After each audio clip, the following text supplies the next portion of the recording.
Lasam Fire Station at Municipal Disaster Risk Reduction and Management Office rumisponde sa ginang na nanganak sa waiting shed sa Lasam, Cagayan. Si Eagle News correspondent Alan John Vega sa detalye.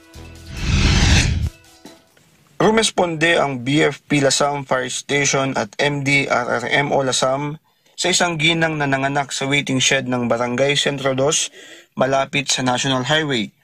Kinilalang ginang na si Perla Danao, isang agta, 25 taong gulang, residente ng Barangay Gabun ng nasabing bayan.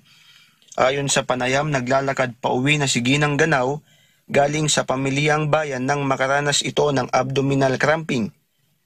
Sa sobrang sakit ay sa waiting shed na siya sumilong at nakapanganak. Mabuti at may concerned citizen na nakakita at itinawag sa Lasam Fire Station. Agad na tumungo ang Lasam Fire Station kasama ang MDRRMO personnel at sinuri ang kalagayan ng ginang. At nang makita na kapanganak na ay pinangunahan ni na Fire Officer 2 Nerissa Pinon, Fire Officer 1 Dustin Clayton Bossi at MDRRMO Rescuer Mark Brian Kabatan ang cord care, newborn at mother care para maiwasan ang infeksyon at dulot ng pagkabigla. Pagkatapos nito ay dinala ang ginang kasama ang kanyang anak na babae sa Lasam District Hospital. Mula rito sa bayan ng Lasam, Cagayan, Alan Jan Vega para sa Eagle News. We live in interesting times.